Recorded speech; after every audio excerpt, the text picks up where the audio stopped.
Bonjour à tous les amis, j'espère que vous allez bien. Bienvenue dans ce Day Trading Roadmap comme tous les matins. Eh bien, on fait un point sur mes plans, sur les indices. Les indices qui sont toujours dans des tendances baissières. DAX, Nasdaq, Dow Jones, Standard Poor's.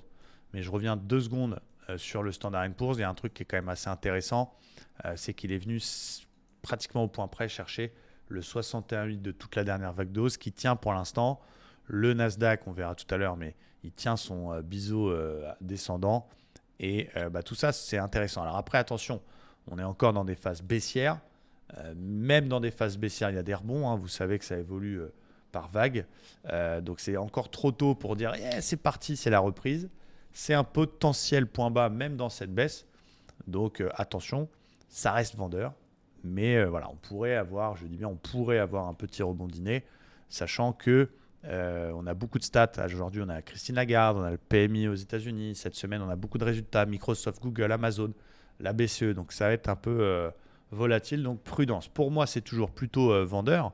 Et donc, les plus prudents privilégient des baisses, en tout cas des ventes sur soit des cassures de plus bas, soit des rebonds. Vous voyez, le flux 4 heures est très baissier. Le flux 1 heure est encore très baissier. Et mon plan est le suivant. Vendre là, ça peut faire peur parce qu'on est peut-être sur la fin de la baisse. Évidemment, je n'ai pas de boule de cristal. Soit on est sur un point bas et ça va rebondir pour reprendre un chemin de baisse, soit on est sur le point bas et ça va se retourner. Évidemment, je n'ai pas de boule de cristal et je ne peux pas deviner. Je vais plutôt surveiller deux choses. Alors, il y a une espèce d'ETE inversée un petit peu dégueulasse. Ça, j'ai mis dans les plans fun. Les plus agressifs tenteront cette figure qui n'est pas la plus belle du monde, mais qui est là.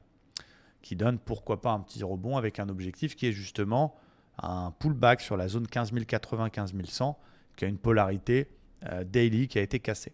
Donc on va dire que les plus joueurs pourront tenter cette figure, les plus prudents vont suivre le flux et faire plutôt des ventes et du coup une vente sur rebond, c'est-à-dire que si ça rebondit, eh bien on surveillera cette zone 15 080 pour une vente si on a un très beau signal.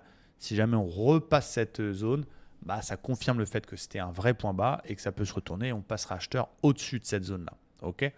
Donc prudent, on ne cherche pas des achats, on continue à suivre le flux et du coup on vend sur rebond avec un combo résistance oblique plus objectif de l'ETE inversé plus zone polarité pullbacké. Plus joueur, tu tentes l'ETE du seigneur qui est très contre-tendance mais qui peut donner un beau ratio. Du côté des indices américains, c'est un petit peu la même chose. C'est-à-dire qu'on est potentiellement sur des points bas, même si les tendances restent très lourdes et très baissières. Vous avez vu le Dow Jones, il est dans un pseudo-canal baissier, mais il a tenu quand même fort son plus bas précédent qu'il est venu retracer. Donc on a fait un rebond et on a retracé 100%. Donc on voit qu'il y a quand même une pression qui est vendeuse avec un flux qui est toujours baissier. Et hier, on a eu une tentative de rebond technique. J'ai rien fait hier, j'ai pas vu de 5 étoiles. Il y a eu un rebond technique, mais toute fin de séance, on a tout perdu. Donc du coup, on voit que c'est lourd du cul. Donc j'ai plutôt encore envie de suivre le flux, pas envie d'acheter tout de suite. Il y a une zone plus bas qui m'intéresse, 32 600, que je surveillerai, qui a un gros niveau daily avec les grosses mèches, là, rappelez-vous, au mois de mars. Donc à un niveau, pourquoi pas pour un contre-tendance si on a un très beau signal, mais pour l'instant, c'est un peu trop lourd. Du coup, je vais surveiller deux choses. En cas de rebond, les plus hauts d'hier qui ne sont pas passés, la zone 360. Et en cas de cassure des fameux plus bas d'hier, plutôt des ventes jusqu'aux 600. A l'inverse, donc s'il rebondit, là-dessus, je surveille pour revendre. Et s'il casse, pourquoi pas une vente jusqu'au 600. Seul plan un petit peu contre-tendance, c'est s'il casse ce plus haut-là, les plus agressifs pourront tenter un achat jusqu'au 700. Mais je trouve ça un petit peu joueur. Et du coup, je vais surveiller aussi dans la semaine, en cas de rebond, cette zone vers les 700, qui est à la fois le haut du canal daily et aussi une polarité potentielle. Ok, donc on n'essaie pas de deviner ce qui va se passer. On identifie des zones, une trajectoire, on essaye d'en profiter. Ok, donc je surveille 360, les plus bas d'hier, les 600, les 33 700. Donc c'est les zones, voilà. Peut-être achat si j'ai un top signal, peut-être vente si j'ai un beau signal, vente si jamais ça passe pas et que j'ai un signal intraday cet après-midi, vente sous les plus bas sur un signal standard type OPR pour aller chercher les 600. Du côté du Nasdaq, c'est un petit peu plus technique parce que lui, il tient son bas de biseau. Donc c'est intéressant. Alors il y a des gros résultats ce soir, Microsoft notamment, donc ça va swinguer. Mais il est venu chercher son bas de biseau et il semble vouloir un petit peu se retourner. On le voit en 1 heure, on a un flux qui est passé neutre. Donc j'ai mis un gros point d'interrogation parce qu'on a un flux neutre. Donc je vais surveiller quoi?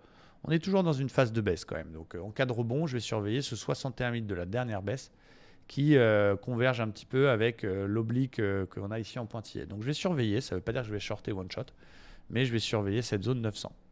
Si jamais il repasse le plus bas précédent et qu'il resynchronise le flux baissier, je vendrai aussi sous 700 pour aller rechercher 500. Donc 700 cassé, j'essaie de vendre jusqu'au 500, pardon. Dans les 900, si j'ai un très beau signal, je peux faire une vente sur rebond technique. Tant qu'il est entre les deux zones, ça va être la merde. Donc on reste à l'écart, on attend un beau signal. Je ne passerai acheteur sur le Nasdaq qu'à partir du moment où il recasse les 15 000 par le haut. C'est pour ça que j'ai mis une petite flèche au-dessus de ce niveau-là. Voilà pour moi, pour les 3 indices. J'espère que ces niveaux vous aident beaucoup. Ça reste une analyse technique. Il y a beaucoup de news, beaucoup de résultats attendus. Donc prudence, 5 étoiles only. Et je vous souhaite une belle journée de trading. Merci à tous.